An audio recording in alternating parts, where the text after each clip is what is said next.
En este video vamos a hablar del ciclo de histéresis de los materiales ferromagnéticos.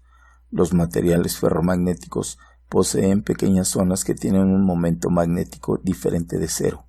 A estas zonas se les llama dominios magnéticos, y su momento magnético es el resultado de la suma de los campos magnéticos de los átomos presentes en el dominio. Un material ferromagnético inicialmente puede tener todos sus dominios magnéticos orientados en diferentes sentidos, de tal forma que la suma de ellos da un campo magnético resultante prácticamente nulo para el material. Sin embargo, si dicho material se coloca bajo la influencia de un campo magnético externo, varios de sus dominios magnéticos se alinean con las líneas de fuerza de dicho campo, lo cual implica que si ahora se suman los dominios magnéticos del material, este tendría un campo magnético resultante muy diferente de cero. Y si aumenta la intensidad del campo magnético externo, los dominios magnéticos se pueden llegar a alinear en su totalidad, de tal forma que al sumar los dominios magnéticos se tendría un campo magnético inducido máximo para el material.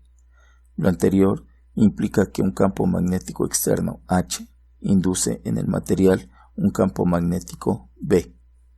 En consecuencia, si el campo magnético externo es pequeño, el campo magnético inducido es pequeño, pero si el campo magnético externo es grande, el campo magnético inducido es grande. Para explicar el ciclo de histéresis de los materiales ferromagnéticos, consideraremos al campo magnético externo H como la variable independiente y al campo magnético inducido B como la variable dependiente, de tal forma que tendríamos un sistema cartesiano como el siguiente. Ahora bien, si consideramos una muestra de material ferromagnético cuyo campo magnético neto es nulo y lo sometemos a la influencia de un campo magnético externo H, cuya intensidad se aumenta poco a poco, se puede graficar el campo magnético externo H contra el campo magnético inducido B, obteniéndose una gráfica como la siguiente. A la curva obtenida se le conoce como curva de primera saturación. Como se puede observar, en dicha curva, para cierto valor de campo magnético externo, se alcanza un campo magnético inducido máximo, y aunque aumenta el campo magnético externo, ya no aumenta el campo magnético inducido. Esto es debido a que todos los dominios magnéticos están orientados en el sentido del campo magnético externo.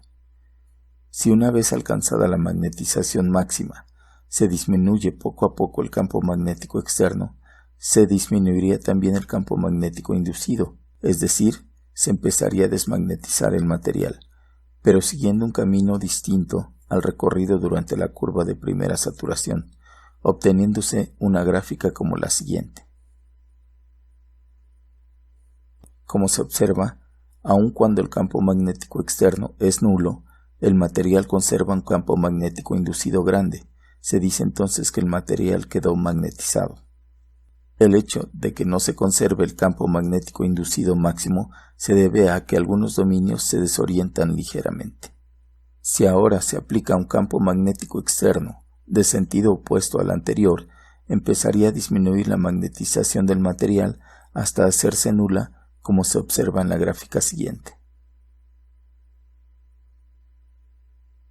Esto es debido a que los dominios magnéticos se irían orientando ahora en sentido contrario. Al continuar aumentando el campo magnético externo de sentido opuesto, el material se iría magnetizando, pero en el sentido contrario al de su primera magnetización, obteniéndose una gráfica como la siguiente,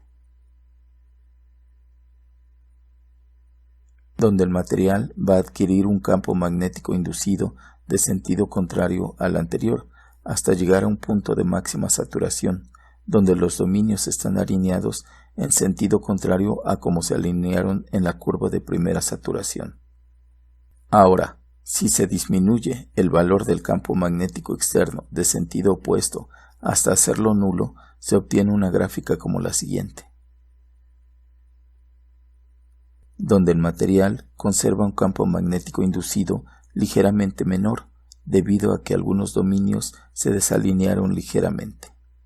Si ahora se aplica un campo magnético externo del mismo sentido que el empleado inicialmente, se obtendría una gráfica como la siguiente.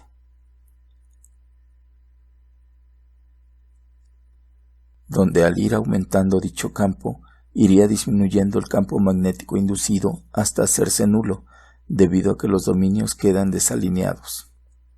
Finalmente, si se continúa aumentando el campo magnético externo, iría aumentando el campo magnético inducido, hasta llegar a la máxima saturación que se alcanzó en la curva de primera saturación, debido a la alineación total de los dominios con el campo magnético externo.